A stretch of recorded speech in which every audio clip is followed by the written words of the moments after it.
Just say. How you doing? It's just after 10 o'clock. You're listening to Mornings with me, Connie McLaughlin. I'm with you until 11:30 this morning. Then we've got the next instalment of The Missing Madonna. I hope you've been enjoying that podcast. It is brilliant. I'm not fully up to date with it yet, but I'm going to do that, I think, maybe on my way home, because I think I'm an episode behind. Anyway, listen, thank you so much for all of your calls, all your texts, all your emails on the phone in this morning where we're talking about loneliness. Keep them coming in to me, because there's still quite a few I didn't get a chance to read out actually. 80295. Let's keep that conversation going, and I'll read them out as the programme goes on. Coming up though, in this hour of the programme, in 3 days' time, the XL Bully ban will come into effect in England and Wales. Former Love Island finalist Faye Winter is going to be speaking to me about why this just isn't the right move. Something does certainly need to be done about it, but banning the breed, it's just not going to do anything to help. We're going to be looking at how the ban is already impacting things here in Scotland. Plus, our resident GP, Poonam Krishan, takes your questions in our Ask the Doctor surgery.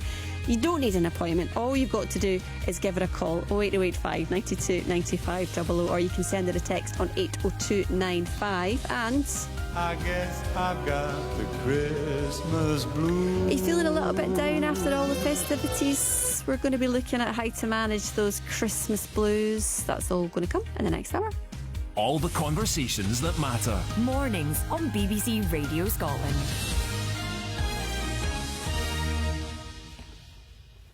And remember that number again, by the way, 08085 92 95 00. Any questions you've got to ask Poonam, she's standing by. I've already actually just had a look. She's tagged me in social media. She's up for it. She's ready for the call. So get them in. 80295 if you want to text her.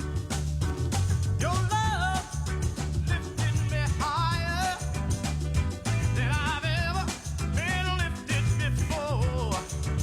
So keep it up, quench my desire, and I'll be at your side forevermore. You know your love keep on lifting higher, higher and higher. I said your love keep on lifting higher and higher. Listen, now once I was downhearted. Disappointment was my closest friend. But then you came and he soon departed. And you know he never showed his face again. That's why your love keep on lifting me higher, higher and higher. I said your love keep on lifting higher and higher. All right.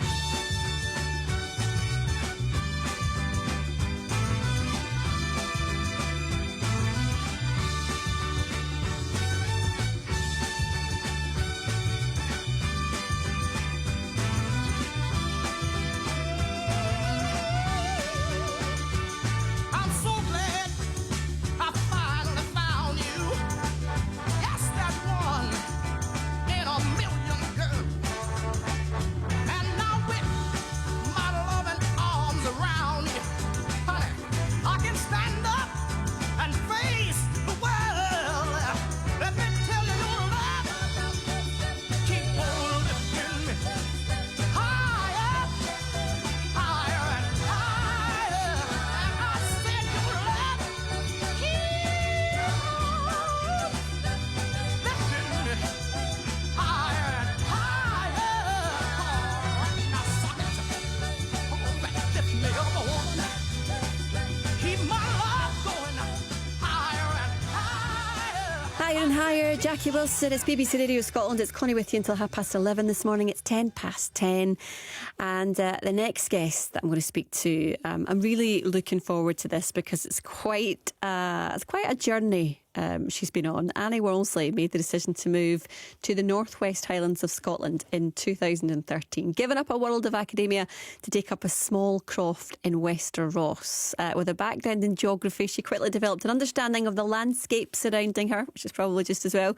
But then when an illness stopped her venturing out into it, the understanding forced her to look at the world in a new way. In her first book, Windswept, Annie explores her surroundings and her relationship with it. And she joins us on the programme now. Morning to you, Annie. Good morning. Lovely to speak to you. Lovely to speak to you too. This is quite a story, and it's hard to sort of know where to begin with this, but you brought yourself to Scotland 10 years ago. Take us from there, and I guess the decision that came before that to move. Well, it began when I was a teenager, really, in some respects, because my husband and I came, before we were married, we came up here to walk the hills and explore the glens and the wilder places, and fell in love with Scotland, fell in love with the Northwest Highlands. We honeymooned here. We brought our 4 kids here on holiday year after year. And then after a very busy life, my husband in pharmacy, me in academia, we just thought, what on earth are we doing staying where we were? And we made the move. And we came to this very small crofting community just a few miles south of Gairloch in Wester Ross, and fell in love. Well, we'd fallen in love with it really beforehand, but fell in love with it even more by being here permanently 24/7. It's a wonderful, wonderful part of the world. What about it was it in particular that called to you? The thing within you that, sometimes it's very difficult to articulate actually what that is. It's a feeling more than, something that you can, I suppose, put into words. It's hard to try and explain it. But what was it for you? It is. There are lots of words in different Indigenous cultures for this sense of feeling of homecoming, and I think that's what it was. We knew the place anyway, but we didn't know it quite as deeply as we thought we did. But that sense of finding your feet in the right place at the right time was one thing. The other thing is the juxtaposition of these incredible mountains, the sea, the island landscapes, and the people. The people are wonderful, wonderful culture up here. It's just a fantastic place to be. And I think it was that sudden realization that I particularly felt at home, and that might be something to do with my own Irish heritage. One of mountains and coastal landscapes in Ireland is where my family originated from, and it might be that sense of intuitive belonging that is authentically Irish, but also locating a place which also felt the same. It felt the same to me. It felt warm. It felt comforting. It felt particular to place, particular to me. And I think it was that sense of homecoming more than anything, I think. More warm and comforting compared to the rainforest? Because tell us a little bit about your work in academia, and I suppose how that all comes together to help you understand the landscape of where you are now. Yeah, well, I was very lucky because as a postgraduate student, I was working with Professor Frank Oldfield at the University of Liverpool, and my doctoral research area was the Highlands of Papua New Guinea. And in those days, people hadn't really explored much of the Central Highlands of New Guinea, and I was lucky enough to stay with Indigenous communities there who had never met Westerners before. And they taught me a lot about understanding landscape, about understanding the interconnections between living organisms and the living earth. And they completely transformed my way of looking at life, at looking at natural systems. And in fact, that sort of work, that early work in New Guinea, probably underpinned everything else about my own academic life. And I think that also contributed to the understanding and falling in love with the Highlands of Scotland. That deep sense of belonging was instigated and initiated, firstly by my mother teaching me about the natural world and nature and so forth, but also by those Indigenous communities who took me into their homes and taught me so much. Yeah, so quite a unique perspective on life, I guess. Very much so. And by the way, many of us can have a love for the natural world and really appreciate all that's around us, but we don't necessarily spend all the time and effort putting it down into a book. So from that point of the move, and then you weren't very well.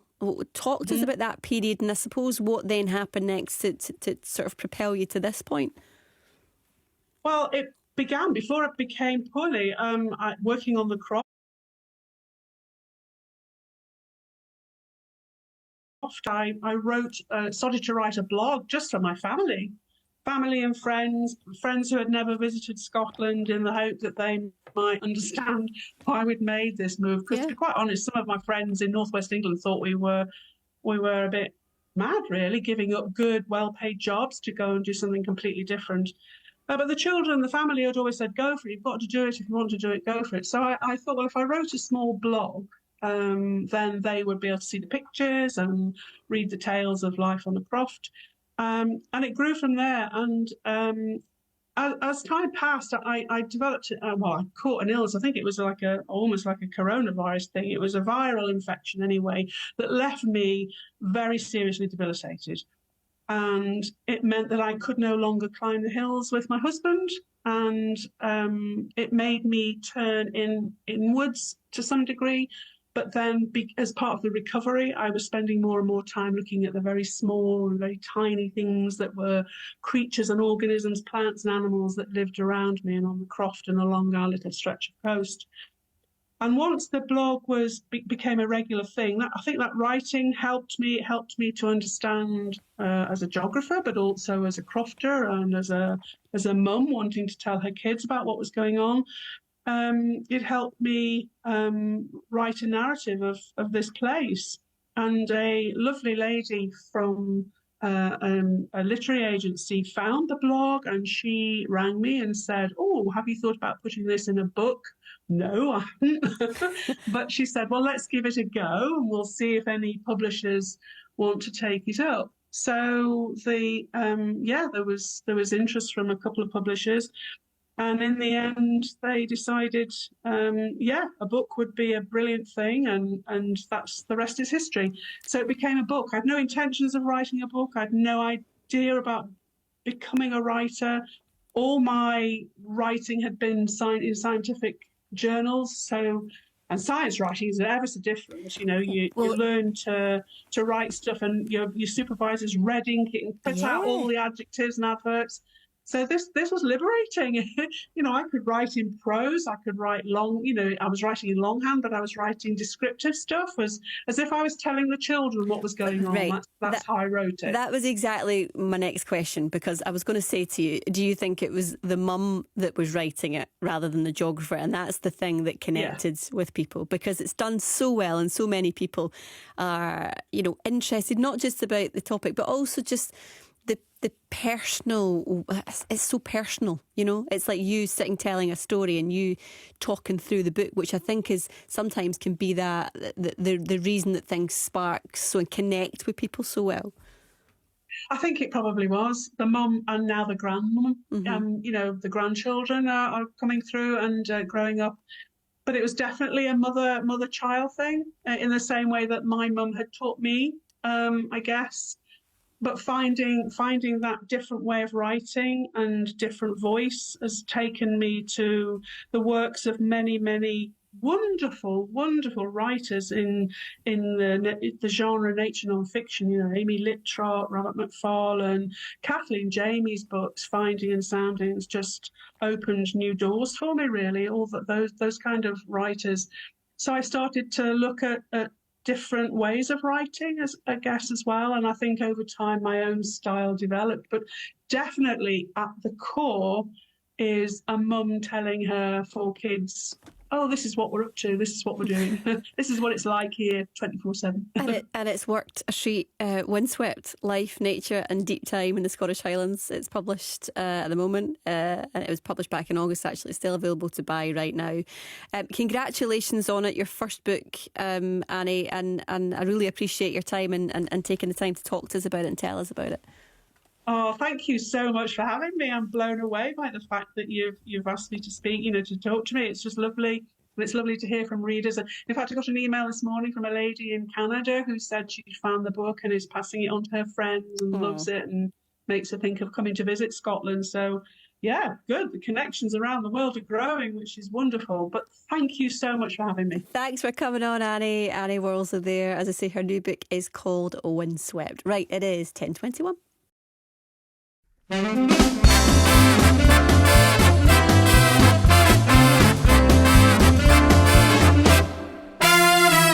England, Scotland, Northern Ireland, also into Wales. In Cardiff, Glasgow, Belfast, Leeds, and in the Yorkshire Dales. But now we're also on the air across the USA. So put down your hot dogs and your guns and shout hip hip hooray. The Chris Moyle Show, now live across America.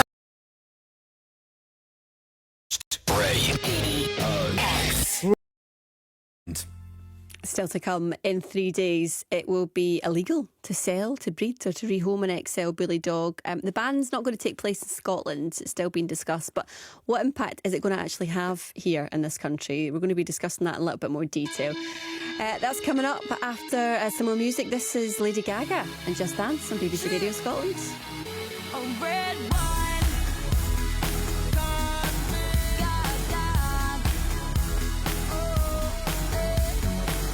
I've had a little bit too much.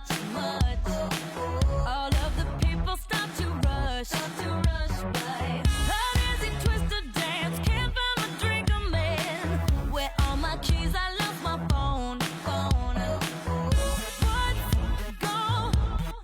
going on the floor? I love this record, baby, but I can't see straight anymore.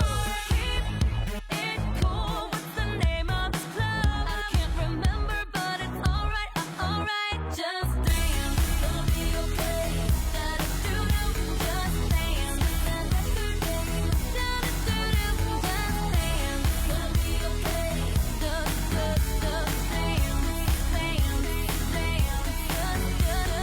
dance. Wish I could shut my Playboy mouth. How'd I turn my shirt inside out? Control your poison, babe. Roses are thorns, they say. And we're all getting host tonight. What's going on the floor? I love this record, baby, but I can't see straight anymore. Keep it cool. What's the name of this club? I can't remember, but it's alright, just dance. Gonna be okay. Da-da-doo-doo, just dance. Da-da-doo-doo, just dance. Gonna be okay. Just dance.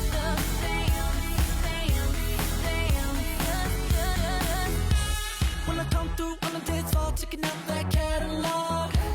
Can't believe my eyes, so many women without a flaw. And I ain't gon' give it up, steady tryna pick it up like a car. I'ma hit it, I'm leaving that latch onto it until tomorrow, yeah. Shorty, I can see that you got so much energy. The way you're twirling up them hips round and round. There's no reason at all why you can't be here with me. In the meantime, stay, let me watch you break it down and dance. Gonna be okay. Da-da-doo-doo, just Oh, yeah. dance. Da-da-doo-doo, just dance.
now on 08085 92 95 00. Mornings on BBC Radio Scotland. How you doing? It's Connie with you until about 11:30 this morning, and it is 10:26 right now, which means it is almost time for our weekly health surgery here in BBC Radio Scotland. This week on Ask the Doctor, it's our resident GP, Dr. Poonam Krishan. Morning, Poonam. Good morning. Merry How are you? Christmas. Merry Christmas to you too. It's that funny little time in between, isn't it? I know, we are kind of like, are we still doing the Merry Christmas? Are we What day is it? Yeah. Are we on Happy New Year? Yeah, I'm not sure we're quite there. Now, you, of course, are going to be back for the main surgery after 11 o'clock this morning. So anything that you've got, maybe an ache, a pain, something that you want to change maybe about your health or maybe the health of a loved one, you can give Poonam a call. This is the number, right? 08085 92 95 00, or you can send her a text. You send me a text, I'll read it out for her, right? That's how it works. 80295 is the way to do that.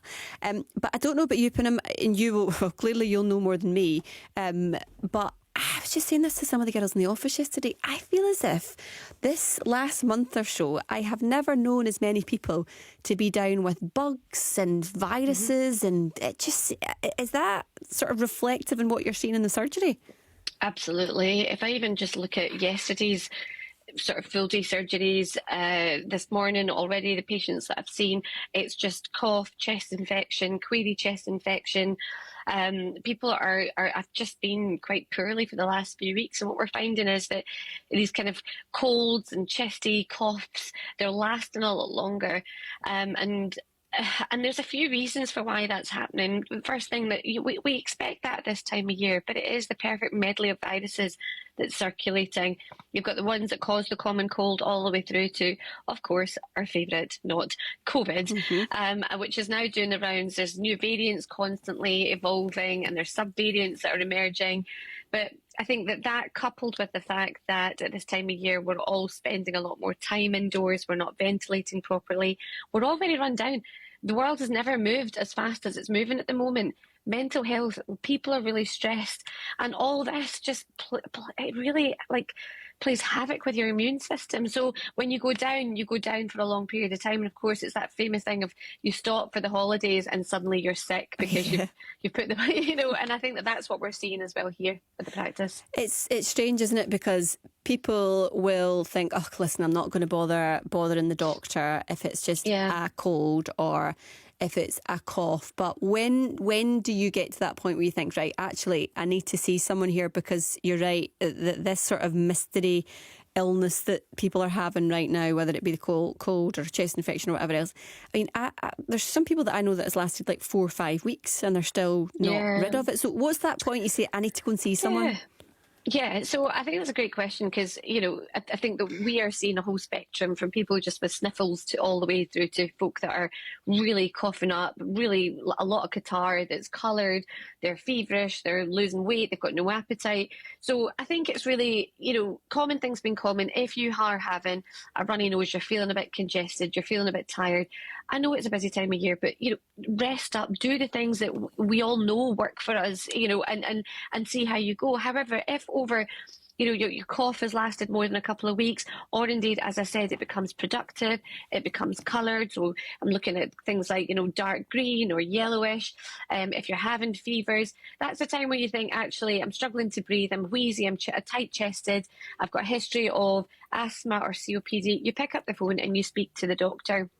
The problem we've got is that you don't know what you've got at the moment. There was a time where everyone was testing, and that was really helpful because you were able to say, well, actually, I've got COVID. And we forget that this is a very transmissible virus. Yeah. A lot of young people that are otherwise fit and healthy, they've only had their 2 vaccines and their booster a very long time ago. So their immunity has deteriorated for the new variants that are emerging.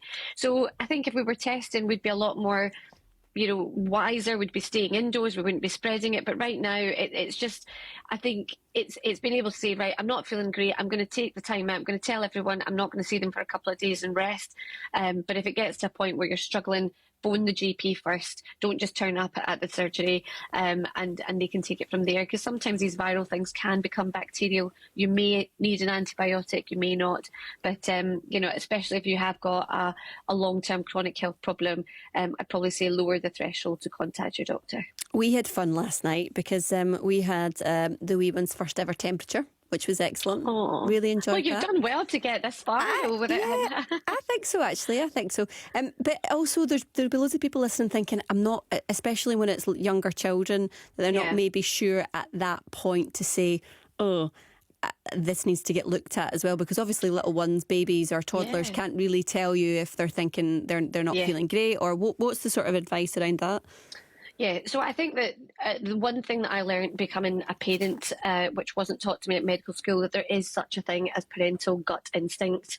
And I think always follow the hunch. If you look at your child and you know your child better than anybody and you think, I'm a bit worried about you, always pick up the phone, and your doctor will always want to, hear from you and reassure you or examine the child. We've got a very low threshold when it comes to kids. I think common things being common, if it's a wee snuffle, if they're a bit runny nose and they have a mild temperature, you've given them some paracetamol, keep encouraging them to take, plenty of fluids, that should settle down.